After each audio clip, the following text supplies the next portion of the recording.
is a live course that's happening on the 4th of October. Tumenda kubera lugogo cricket over.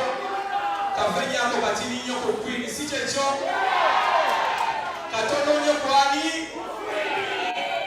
Students. Okay. Nenda kusaba imamu wa olunaku kabako atusabire tutandike officially. Alhamdulillah rabbil alamin neyazizaneyazegesewo nsiimidde ennyagala olunaku luno nga sinaba kwogerayo kintu kirala tusooke twebaze Allah subhanahu wa ta'ala atuleese olunaku lwaleero. Bismillahi rahmani rahim alhamdulillahi rabbil alamin arrahmani rahim maliki yawmiddin iyyaka na'budu wa iyyaka nasta'in ihdinas siratal mustaqim siratal ladzina an'amta alaihim ghayril maghdubi alaihim waladdallin. Kangambe bwenti Yesu yabazibwe ekiseera kyonna amina nnyo ndi musanyufu nnyo. This is a day saba Allah subhanahu wa ta'ala atutwale bulungi, Katonda atutambuze bulungi, atulimisiza olunaku luno nga meka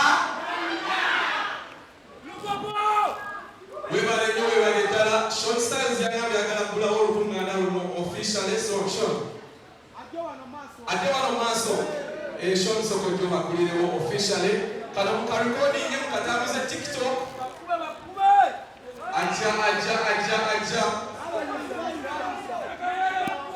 officially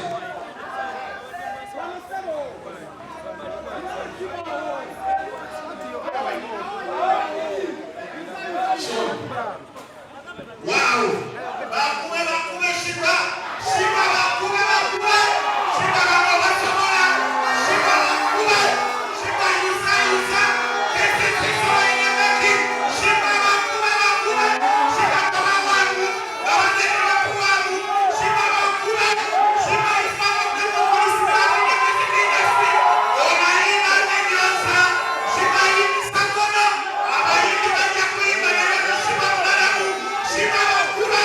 Shiba yusa! Egera abantu abayayana! Bakala kwata kushiba! Ekwesirika tekwesirika shiba kwenye abakala!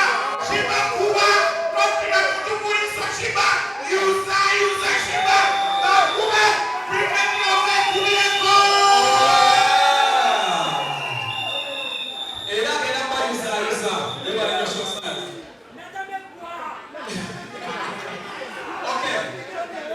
First of all, I want to appreciate all of us for coming through. Banama holiday mikwano gya Shiba Bashika Holics, family yaffe yonna yonna muli bangi, and everyone that's streaming on Afro Mobile, abalabira ku Sanyuka TV, mwenna mwebale nnyo mwebale ddala. Omukyala ono Queen Shiba ffenna tulinako stories enjawulo engeri gye twainteractinga naye kariya ye ng'atandika paka wano waali naye omukyala alemeddeko, omukyala abaddewo, omukyala asigadde ku nsonga regardless oba mukyala because music industry eri male dominated. Naye Shiba okugamba nze nja kusigala mpaka last nayina ku bigere bye bibiri n'agamba whatever comes I'm gonna stick. Ate n'asigalawo busigazi naye playing a major role as the biggest female artist in this country. So I want to congratulate you Queen. Ate nga kyakola inspiration eri ba female artists abalala bonna bangi aboogera n'abatoogera. So webale nnyo Shiba. Njagala kutandika olunaku lwaleero tugenda kuwuliriza eri ba sponsor baffe ab'enjawulo. Neyanziza concert eri sponsored by Airtel Money. It is sponsored by Club Beer. It is sponsored by Westlake Water. It is sponsored by 91.3 Capital FM. It is sponsored by Sanyuka Afro Mobile NBS TV. Abobaginyo. West Records. West Records. JJ Sounds. Thank you so much. Maestro. I love you to do live music. So Kantani can decide here go Maestro. But who did they take zigenda kuba zitya? Eza Queen.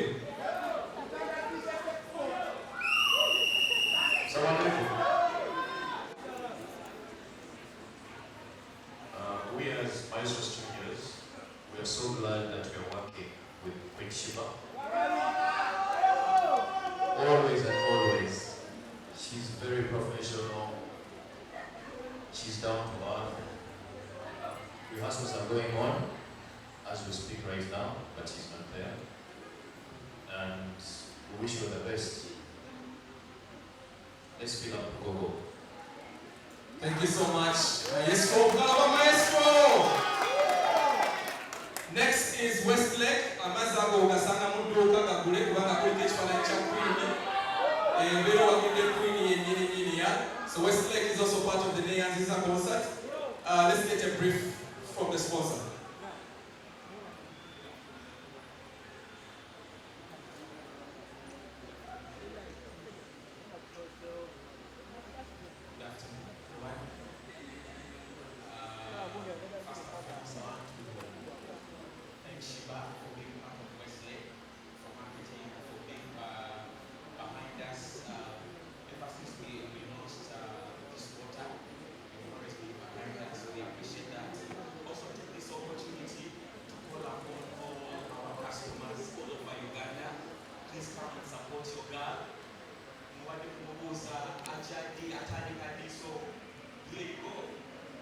So please, I welcome you all from all our customers in all over Uganda.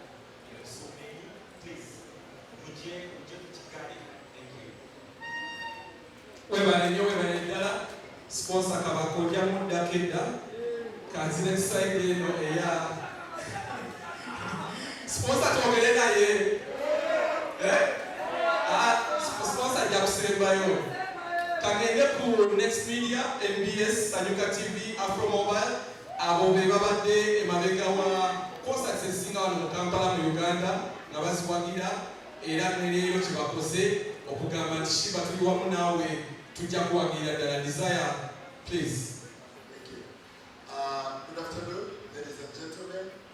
Amanya Nze Desire Derek from Mumisa, and I'm Head of Corporate Affairs for Next Media. Makada Sanyuka TV, and Afro Mobile. Abafudde tugamba mpunonga bulijjo tujjagenda maaso tuwagire Queen Shiba nga atuusaako ekivulo kinene neyanziza era nga tuli basanyufu nnyo. Tuvudde wala era nga tuwagira ebitone ebya Uganda mu kusimba era n'okuwa platform ebinene ebituuse okuba nga tegezaako okubaako kyebituusa eri abantu.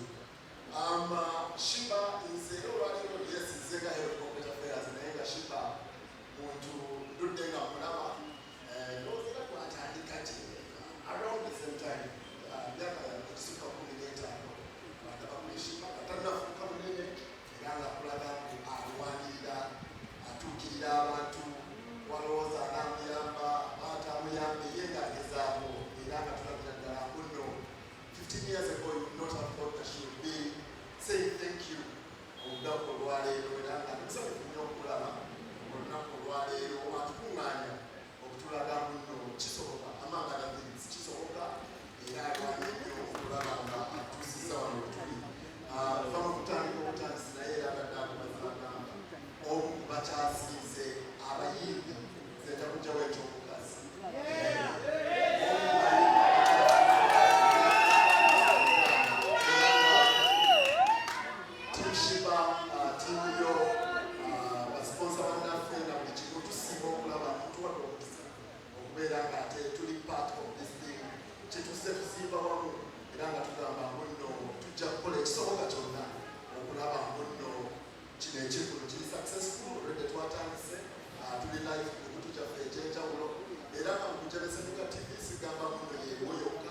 MBS Next Radio zonna zonna tujja kuwagira bwe tubaako n'ekira kisobola okwongerawo bakutegeeze agenda ekyo kyatukwatagana okulaba nga tujjuza lugogo ate era n'ebifo ebyera byonna byonna tusobola okuba nga ate otuukamu era bashibaholics abatali bashibaholics goli mwagezi wagezi kwa Uganda emulagi w'ebintu kyaffe kyonna kyonna tukuliriza babivaayo owagira omukyalo natukola ebyo ekyamaanyi as far as creatives are concerned, Waneno in Uganda. Other than that, congratulations, Shiba. This is a huge, huge milestone, and I'm so happy for you, especially on a personal note, having seen where and how far you've come. Thank you. Obugalwa Next Media. Shiba, I want to recognize the presence of fellow artists. Kapakatuwa, you are not Kapakatuwa.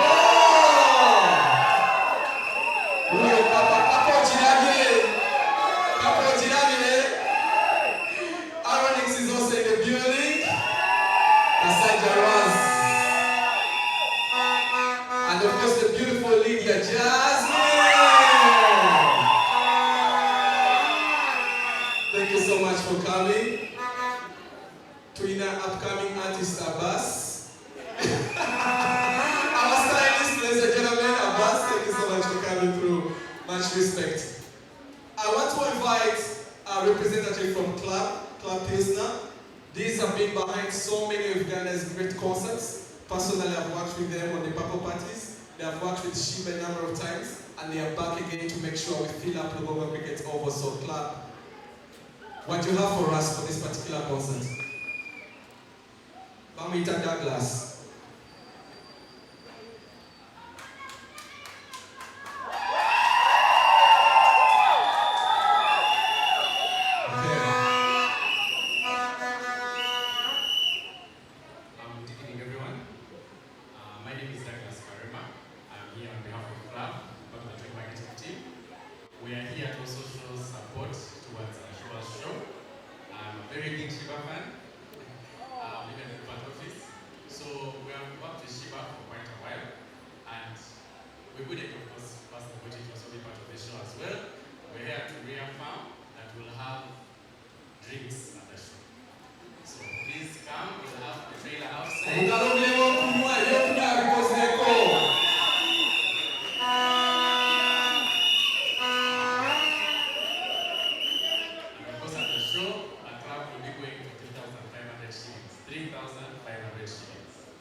Thank you so much, Club. I have somebody from Paradigm. Before I can go to Airtel Money, Bebat Shazi Zawano, thank you so much for the hospitality.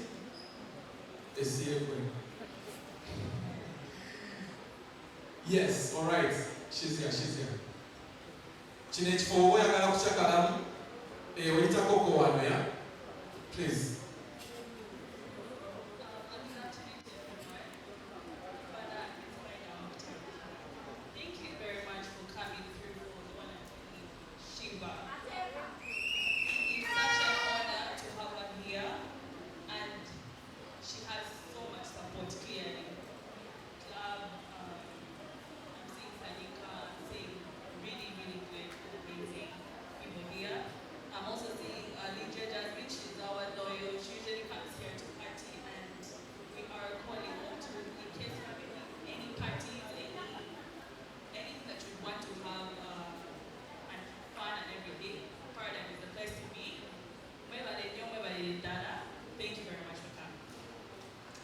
Thank you so much, Paradigm.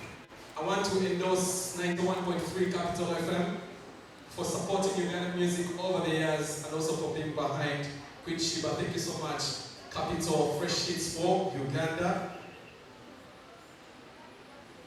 Shiba Management. Obugalo Shiba Management.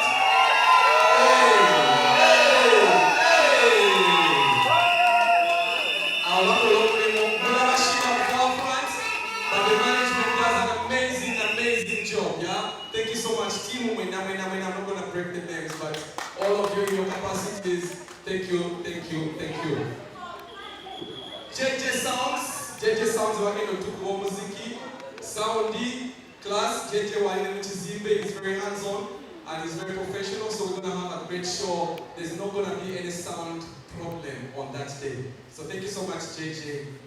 Of course, to West Records, everybody know I go in the team, you're not only West Records. Nasina Benera Rebecca today for Airtel Money. This is our official ticketing partner. I think I was taking it to be Nyo or Moline Furumula Amanja. Airtel Money.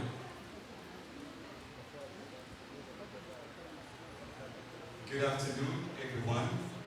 I bring you greetings from Airtel Money. Those people are serious Shiba wallets. Akaluluka Shiba Kaliwa.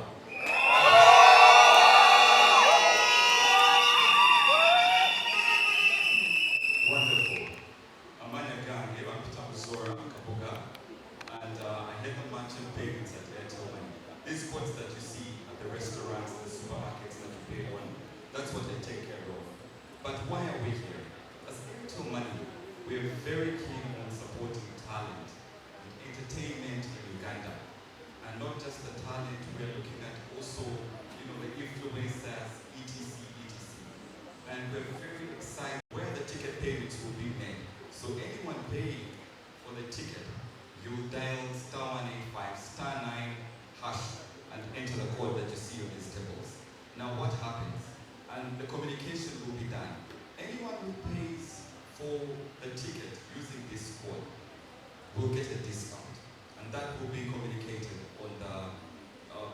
lady and all that. So that's number one. Number two, I want to assure you that everyone that comes for the show will have a free 5G experience. So those who want to post videos, do your TikToks and everything, we're going to give you free 5G experiences. Airtel, we have the best 5G in this country. Number three, we are also giving Shiba. We're gifting her a free 5G router. And you're going to get it today with free subscription. No need to load. We've already put the subscription for you. It's good to go. So let's get together and celebrate an artist that has changed the music industry in Uganda. Shiba, you have inspired so many people. And as Airtel Money, we are here to support. We also have our ongoing campaign, Vurumla Manja. What does that mean? That when you pay for it, Shiba has done a lot and you want to, appreciate her. Or even at the concert, if you want to tip her. Everyone who is here, Shiba Holy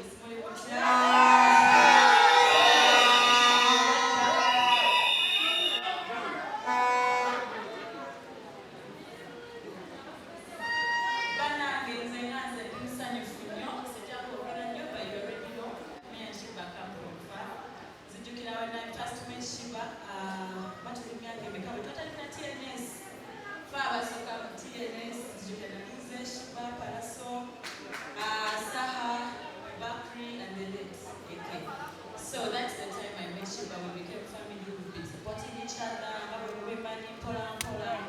And I'm so inspired by Shiba.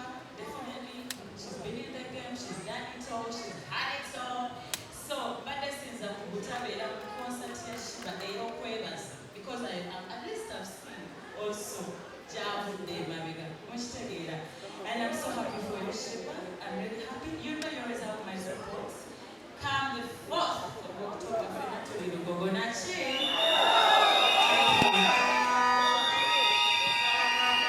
We're in New Jersey. Shiba wanamala okusuubira weyuba bituufu basi bituufu eggaali tuzisonza wani. Allow me to invite Kapakat, Kapo Jimani.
Yangulo tulina tuni etambula kati.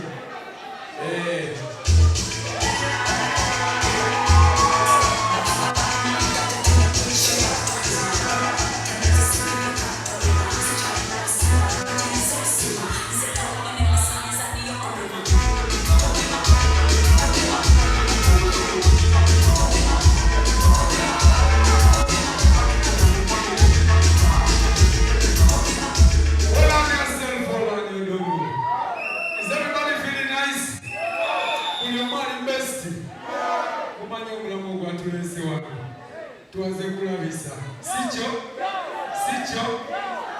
Ono mami yote ya mugambayo. Teria mugambayo nachi. Mwana saka kugera bigambo bingi nnyo. Naye kyemmanyi mwenna abali wano tuli emmere y'emu, tutegera y'emu. Omulama gwe tuliko gwe guki? Gwe gumu. Mami ono akyusiza music. Nachi? Mami yo gwe muli mu kuteekako ekiboozi eyakyusiza system n'agitutera ku music kuba nimuloza ate mulembe muzibu nnyo. Simanyi simanyisi mwakukwasaganya mamiro gomulaba azizanye zonna nazimalayo sikyo kati omulama gwaffe nga bannayuganda kugenda kunaffe kumwebaza sikyo teri agambayo banayegera kuzomwezi nyambe ngayiride basaba mujje tugende tubagire mami okubanga atwebazisa nabwebaza oshegera kateko tulina okumwebaza sikyo tulina okumwebaza shiba kubanga bino byawano bino byavita lwakuwamwe temugiraba abali ku mawulire naye ye ng'omuntu yakimanyi vita gyalimu wano okumekinga muziki okusigala ng'atambula ebintu byonna okugenda amaaso so shiba fe tugenda omwebaza si akugenda okutwebaza nze bwe ngamba nakabuli teri agambayo biyovena muinspekti saluti walade muteri agambayo anti yefanata agambwako okutegede atweka togeza okuzuukuza ensolo bakagamumaliramu Aronix tulina tune ezitambula nyingi ikateka kusiza ngoma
Oshibanya Kesa, Laika Nevazi Klapia Mwebalenyo, Expedia Mwebalenyo, Mekuteka Uchibuli Kubuli Muimbi, Mwebalenyo, Nevazanya Aba Airtel, thank you very much. Nevazanyo Aba Maestro, Mwemunweze, Tuja, Ate Nevazanyo Naba West Equator, Mwebalenyo, Kuberena Oshiba, Aba Media Mwekubeleko Kungalo Kale Mwena. Kuba Techala, Mwana Muberera Wonyoshiba, Muberera Wonyoshiba, Umuandikako, Echina Mashiba, Totia. Whatever. Whoever what he said, Totia. Nobody used to a bad girl like Shiba. Thank you very much. Nganya, to the cricket over. Whoever you know the wine, watch out your scoop lava. Scoop your jokes in bio, and then I'll open the floor to the members of the press. Scoop. So good,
Shiba kwagaliza olunaku olulungi ennaku z'omwezinya abanyagalwa babita sikukulama bashiba Olix bwe bali mwagala nnyo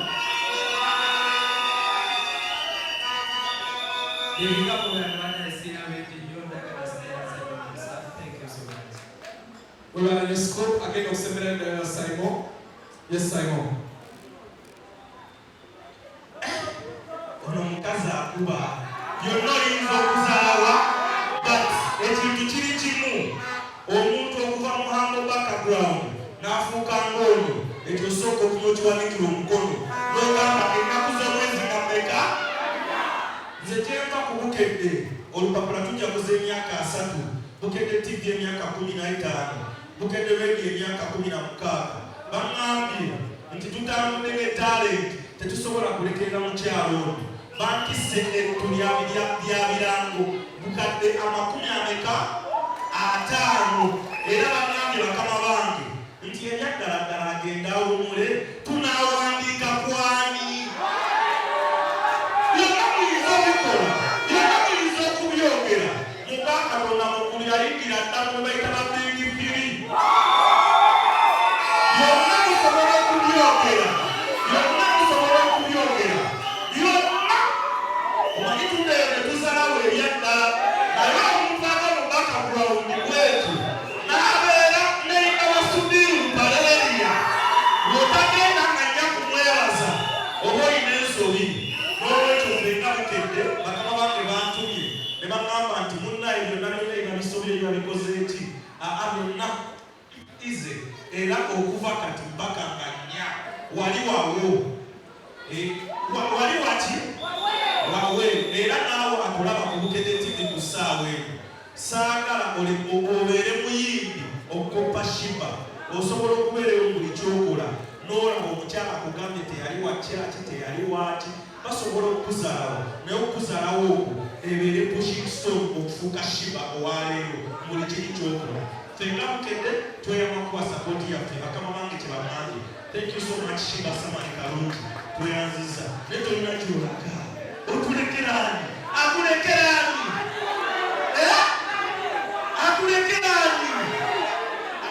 akulekera piki tweyanziza Shiba tweyanze and of course we are sponsor balamu bali kumamanga lendo okugwanga Uganda bukedde bannange tugendanga ba tickets kubukedde atulaba kubukedde kamera yaffe yagatali kunfufu kubukedde tugendanga ba tiketi za Shiba Samani Kalungi kubukedde olupapula kubukedde Palma ne kubukedde TV kusigala nga okiraba. Thank you so much.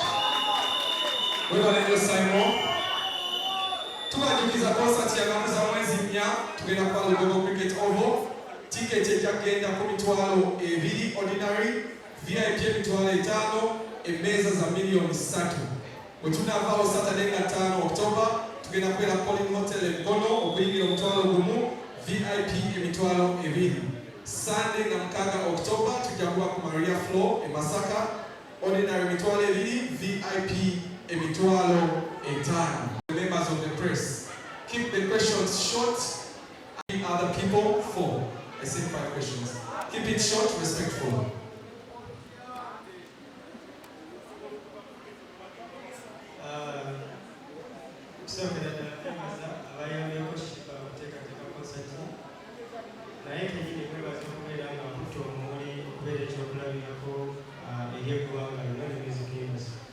Ashiba guno omwaka ndowooza gutandika 2024 twakulabako ng'olina project gy'oletandise ya talent search ate nga kati oyolekera concert ey'okubeera nga yamulo bwagambye nti tuffe tusaanidde okukwebaza ku lunaku olwo tusuubire nti ogenda kwanveiringayo abaana nga bwogenda mu break abo b'ofunye mu kukola eyo talent search gy'obaddemu emabega. Then my second question is, era olikyakulabirako ng'era obadde ekyokulabirako mu kubeera omuyimbi akisinga mu bakyala mu ggwanga ate era n'obeera ekyokulabirako mu kukola ssente. Shiba era olikyakulabirako mu kubeera nti olina ekyotaddewo abalala kye batannakola kyogenda otulagako olwo. Abayimbi abatya okuzaala nga balowooza nti nno bw'anayimbira mu kuzaala ajja kusaalawo kaleya ye, message ki gy'obalekerawo olunaku lwaleero?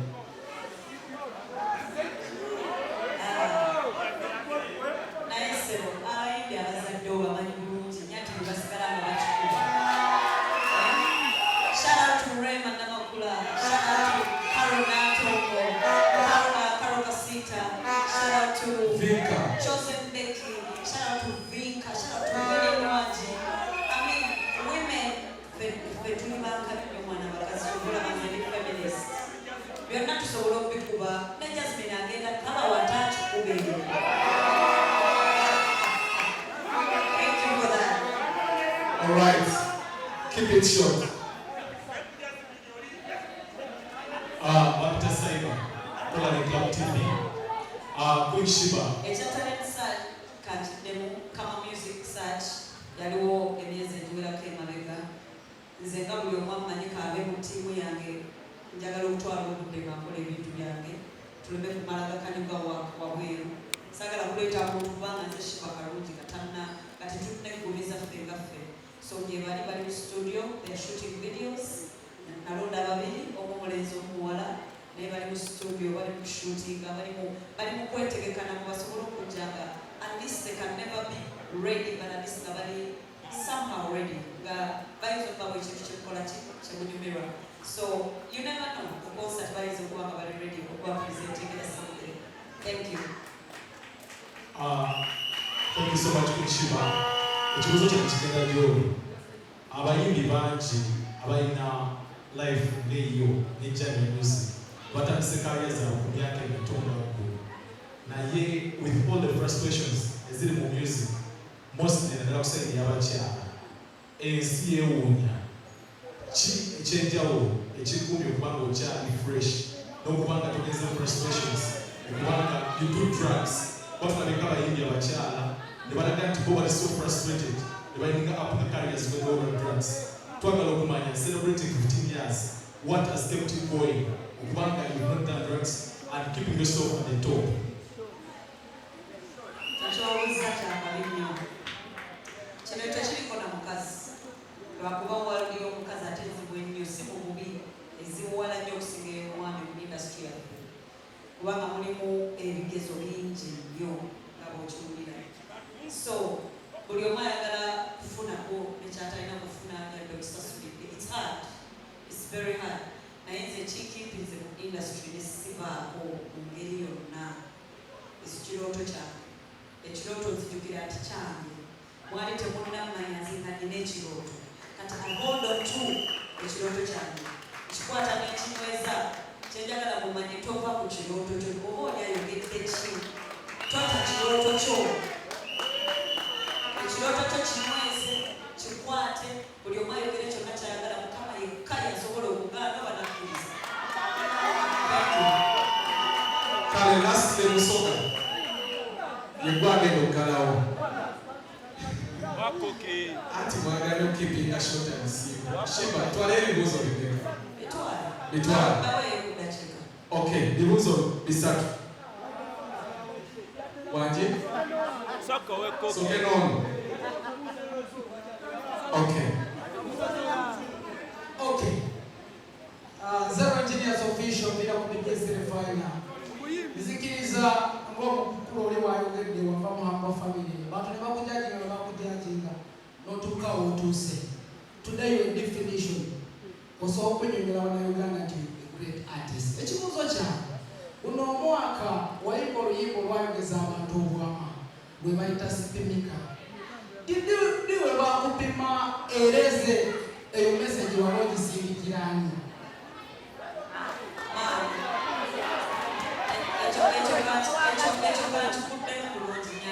okimanyi bulungi nnyo nti naawe wenyini omukozi w'omumawulire wapimapimada mupima buli kanaku ate namukimanyi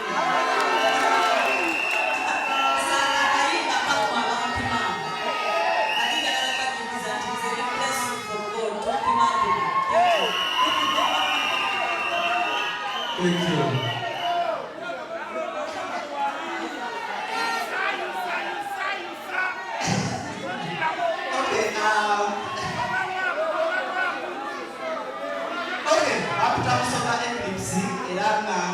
National Broadcaster UBC Media Company era nga ffe twewaayo ndowooza talenti z'Uganda zonna zitandikira waffe tusanga omuntu ono tulina obeera naye at the same time nkola ne Gagamel online TV era nga kibajalala okutegeeza obubaka okuva mu Gagamel okuviira ddala ku Top Boss tuli wamu naawe era na Gagamel tiketi zibajja zigula omusajja gwe bayita Kirebasoni akwebaziza nnyo webale kumuwa bizinesi za t-shirts Kirebasoni we yayoti agambye akwambala nnyo era agenda kugula tiketi abeerewo abakupima ndowooza waliwo Mr. Simon kyayogeddeko kye batategedde fe abagendako mu bivulu ne tulaba abayimbi nga basanyusa ku stage ebyagala wano abayimbi batono nnyo abakwata Shiba mu hits era ndowooza ajja kwogeramu mu nsonga era talenti zakomezaawo nga zaali zaabula naye kibuzo kyange kiri nti Shiba climax y'endongo mu Uganda eriwa eryawo wooli nti wotuuka mu level ng'osobola okuba venue zonna mu Uganda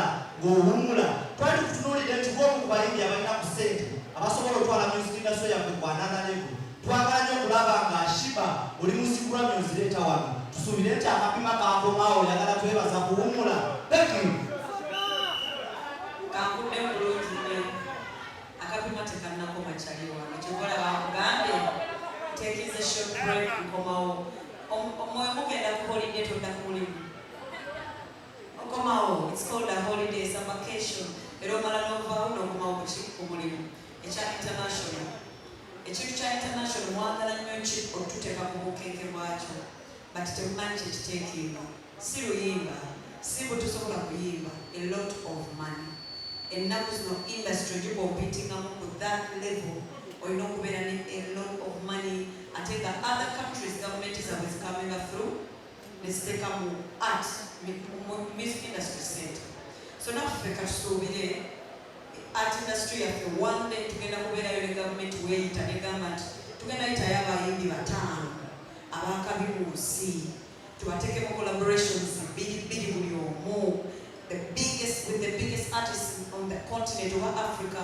oba all over the world kubanga ekyo okukikola olina okumpitingira ku level ya Selena Gomez neggoloza okufuna Selena Gomez olowooza weetaga ssente meka collaboration tuyinza okuba nga tetulina ssente zimala zetujja kubeera ebivulu bya Uganda okukolaboratinga n'omukyala ng'oyo so twetaaga abantu abakkiririza mu music baveeyo nabo bateekemu tugende ku next level because it does not only take the musicians it takes a huge investment and as Ugandans tetunatuuka kuba bivulu yadde bisasula miliyoni 15 nazo oba mukyazikayanira kati mpezezza nti miliyoni 10 ziteeke mu luyimba lumu zitalaafiya nga nze avudde gyenvudde naye n'obuvunanyizibwa bwange kintiisaamu nenkola kyensobodde nendinda katonda kyakola ki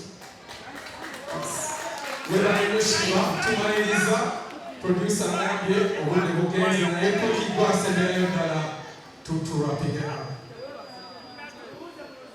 Shiba, congratulations first of all. Next year, Shiba, ubenyo nyendo ya Uganda. Ila nando kucelebrate ngamira kwa billboard ya Bwerere. Kwa billboard, uwa kwa nyendo yita. Ngamira kwa balaba kosa cheni billboard kuki agamye pichi ye agenda jizimba yonna eriko Shiba yonna but mwena banaye bashiba holics bekulekera mwebaleyo kujja members of the press Shiba all our sponsors them from the top Airtel, thank you so much. Capital FM, thank you so much. West Records, Victoria University, Afro Mobile, Sanyuka TV, Shiba Management, Westlake, Club Pilsner, JJ Sounds, West Records, JJ Sounds right there. Capital FM, thank you so much. Airtel Money, tickets is already on sale. Black Legacy, Banatebe Bateke Sibanange, ne Westlake Package Mineral Water Club. Shiba, what are your last words to everyone that's coming through to show you support, to thank you, and give you all the honors? My last words are naitwebaza Katonda okuba wetulifuna mukama mulungi because sibule wuti atuuseewo onna wooli oyinza okulowooza wazibu nnyo naye ate waliwo ali awabi okusinga ku wooli so weebaze Katonda wooli ate omwebaze omusabe oyagala odde naye sooka weebaze bwokola ki wooli so eno sho gye tugenda okukola yakwebaza so mbayita mwenna nga nnya again nga nnya October Lugogo Cricket Oval. Esokera ddala njagala abawagizi baffe twemanyize okugula tickets online tusobole obutajjuza nnyo omulyango gw'olwo olunaku tusobole okukontrolinga obudde bw'okutandika show because gye mukoma okujjula ku mulyango ekiryawo egwawo okutandika so njagala tukozese koodi yaffe mancha koodi yaffe eno 4373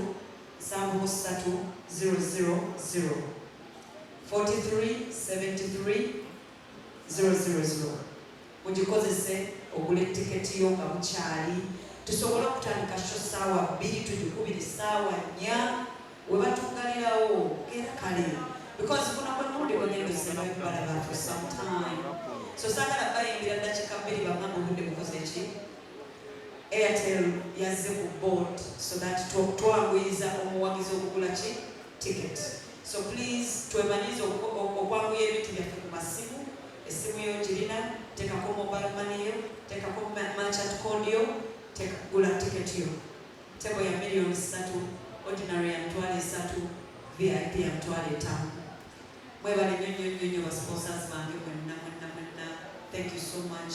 I cannot wait to see how big this is gonna be. Ordinary ebiri twagisala twali tujagala kwesatu ne bagisala ordinary ebiri era mwandize ordinary ebiri VIP emitwalo 5 tebe emitwalo 3 njagala kwebaza abawagizi bange okuva ku mutobo y'omutima gwange mwebale nnyo neyanzege entasimba bulabula ki bannange nsiimye ate nammwe njagala mujje munsiime twesiime so nga nnya mujje ffenna twesiime abayimbi bonna abaze ku press conference thank you so much sponsors mwebale nnyo Shibaholics buy your tickets online twavoidinga omuki omulyango. Thank you so much. I love you. God bless you. We're going to Shiba. Right now we want to hand over. You know, t-shirt and the other one is one.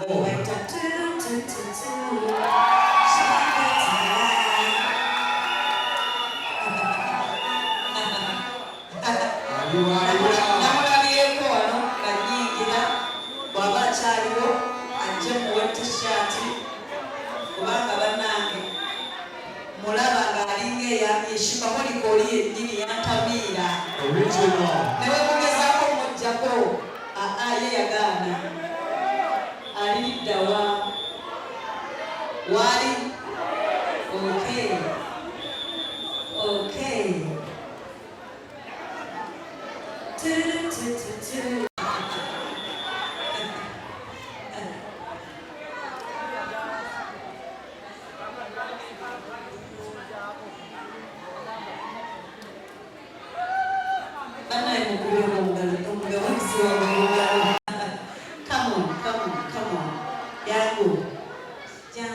She came on what? She came on foot. She came on the foot too. But now you're not going to go back on foot, eh? At the second, as we have to go with them to Kiku.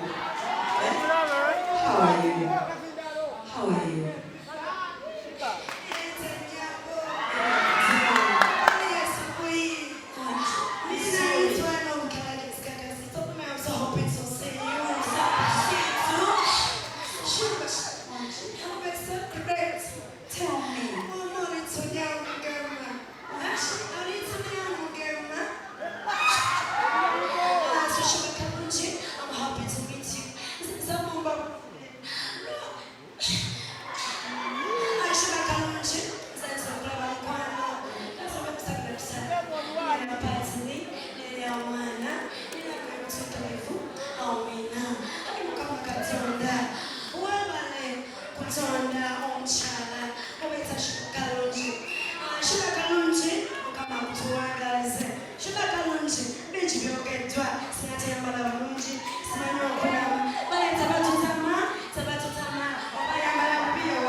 Sometimes I take back to Nonya Mutaro, but the two way.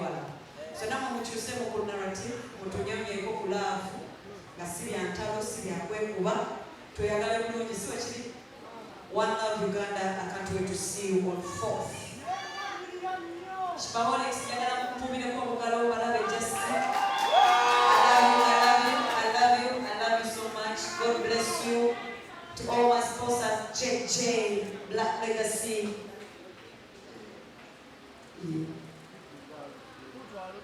Black Legacy, JJ Sounds, Westlake Water, Airtel, Club, banayembebaza nnyo okumpagira. Guys, mwemanyiza okugula tickets kuki kusimu. Twewala akavuyo kuki ku mulyango ate basse essimu yange ate biki. Buy your tickets now. We start the show early. I love you. Nayanziza nnyo. God bless you. Tunamutututuachakomawo. Soko modolinge mwao. Tamla mungo modolinga tu. Jambu. Ocho.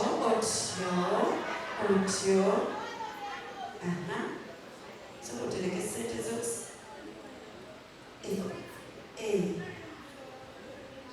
No room for what? I read for myself. No room for racism. Yes, please, no room for racism. Then this one, thank you. Banange, ba makeup artist wange babagobya. Nampadde makeup.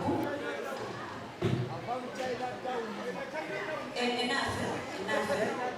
Nesente omumpadde. Kanange njagala kuwaayo ku ssente. Oleme kutambuza bigere koddayo. Impaswe okyampa ebirala. N'ensawo gimpa. Kanange tuntu. Nange kangu ku ssente. Tutambuza bigere. Bye nalaba ka vidiyo ebyakutuukako saagala bigere. Tutambuza bigere. Thank you. Shiba Kamanchi, thank you for that.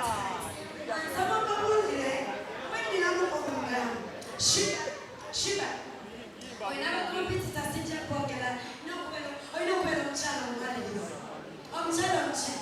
Shiba kamulira straight no. Lwaki bwatiridde bwagiterawo ekyakwa kamagere. Shiba Kamanchi eno industry ayikanda. Lwaki bwatiridde bwagiterawo ekyakwa. Kati Tera wetenjako. Ani yakutumye? Teri yakutumye. Oyina tatu yange. Eva ndinonya lero kandilabeko live. Yeyo banna.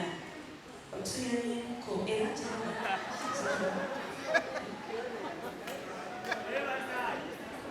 What? Let's be precise and concise. I think for you, cause many precise as what? Let me be precise and concise. Yeah. I think for you, then I disappear on stage pose, but it's ranging. Thank you. I can music, please.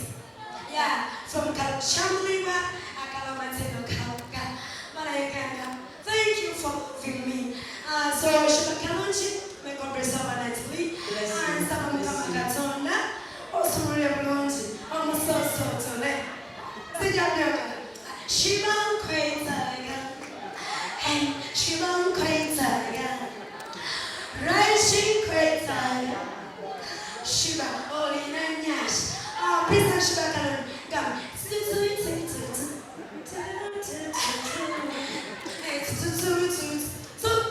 Shiba Kwaitaga, thank you so much, Shiba Kwaitaga, hey, Rising Kwaitaga, Shiba,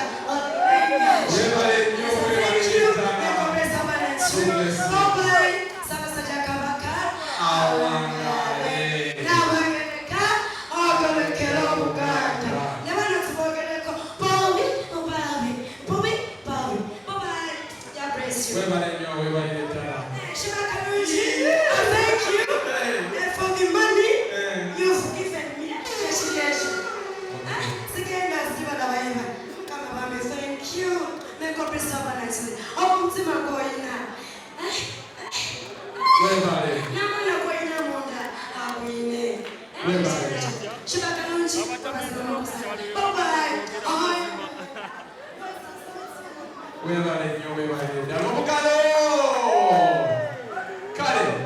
Lastly, ladies and gentlemen, we're going to take a photo moment. Airtel and Shiba, the official handover of the match at court.